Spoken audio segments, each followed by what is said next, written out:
see. It reminds me of a little child. I want to see too.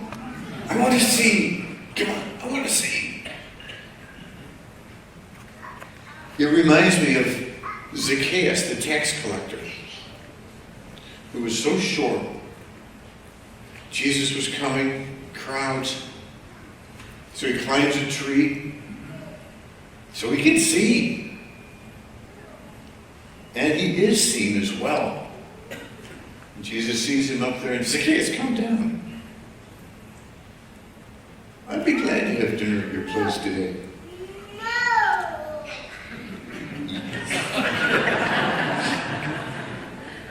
It reminds me of the disciples out on the sea at night, fighting against a terrible headwind. And here comes someone, something on the water. They're terrified. It's a ghost. Get a hold of yourselves. It is I. Do not be afraid. They see him all right. They're scared to death. And Peter, of course. Well, if it is really you, tell me to come out and walk with you. Well, come. Come. It reminds me of the disciples after the crucifixion, the morning of the resurrection, unaware of what happened, leaving Jerusalem, despondent, broken. And someone comes up and begins to speak with them. What are you talking about? Well, everything that happened in Jerusalem. Well, what kind of things? You must be the only person around who doesn't know. Everything that happened to Jesus of Nazareth, we thought he was the one, and now he's gone. It reminds me of how there he was with them, and they didn't see him. And he explained the scriptures. He did his own bishop's year of the Bible in an hour or two. And they didn't recognize him. Until he came in with them and they sat down to eat. And he broke bread.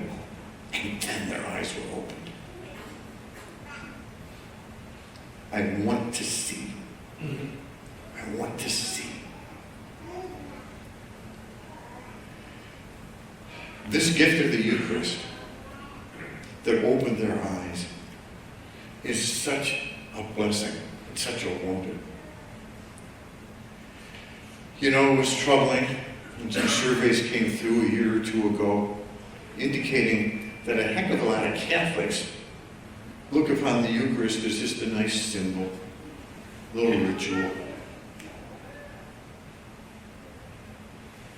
And a lot of Catholics say, well, it's not the body and blood of Christ, it's just a sign of it. Well, we take this pretty literally. What a gift it is. And the night before he died, he took bread, blessed and broken, gave it to them. Take and eat, this is my body. And I love the picture those apostles looking at one another like, what did he say? What? Take and drink my blood. What? Do this in memory of me. Here we are. You know, we have these four Gospels, Matthew, Mark, and Luke, that are very much alike. And John, that is very different. And even that whole account of the Last Supper in the Gospel according to John is very different.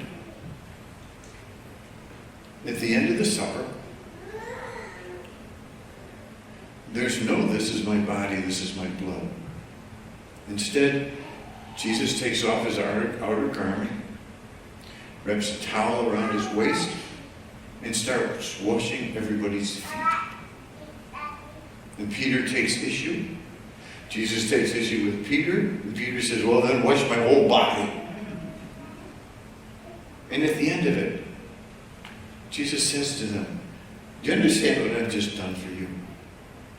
You call me teacher and Lord, and rightly so, I am. But if I, who am teacher and Lord, have washed your feet, you must wash one another's feet. Now, in that same gospel, John, chapter 6, after feeding the multitude,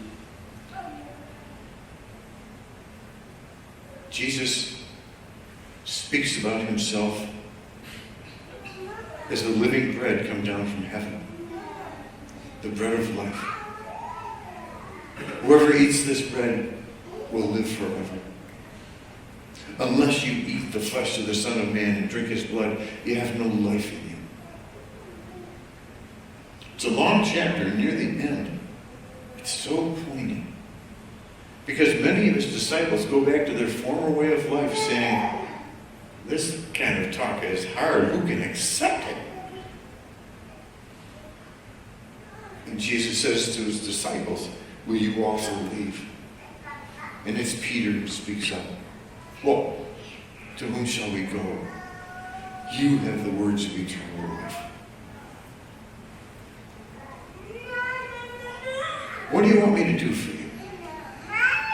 Well, I want to see. I want to see. Yes.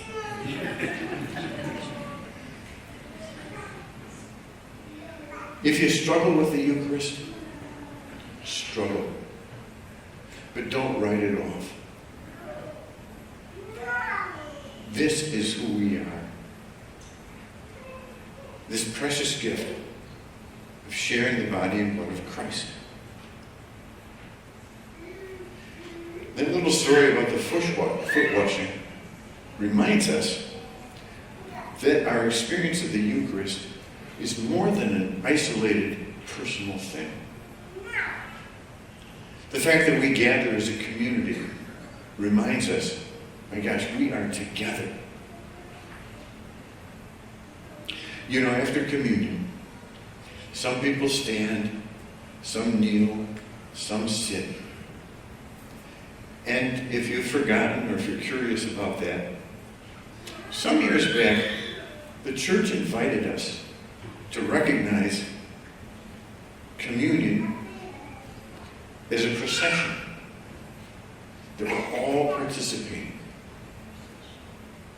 and invited us to at least consider staying standing as a sign of respect and participation with one another. That's the whole idea. I still remember somebody saying to me when I first introduced this, well, I want to pray after communion. Good. Good. That's what we do when we're standing and kneeling.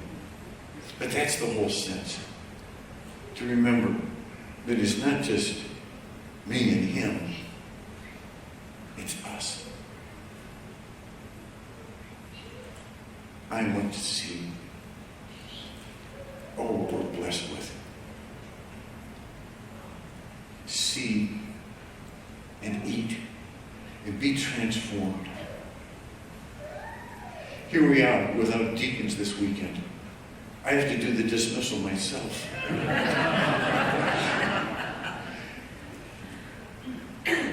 Go announce the gospel of the Lord. And whatever the dismissal is, it's a call to carry on what we've done here, to live this celebration of the Eucharist, strengthened by our sharing, to radiate it out there, to invite, to welcome, and somehow to open others' eyes to the presence of Christ in our midst. So this blind man came to Jesus. What do you want me to do for you? Well, Master, I want to see. And immediately, his sight was restored. Just before communion, I will lift up the host and I'll say, Behold, the Lamb of God. It's like, see, the Lamb of God who takes away the sins of the world. And we will all say, Lord, I'm not worthy. And I love the picture of him standing up here saying, I know you're not worthy of yourselves, but why do you think I came? Come. Take and eat. Take and drink. See. Oh, what a gift we're blessed with. May God bless us all.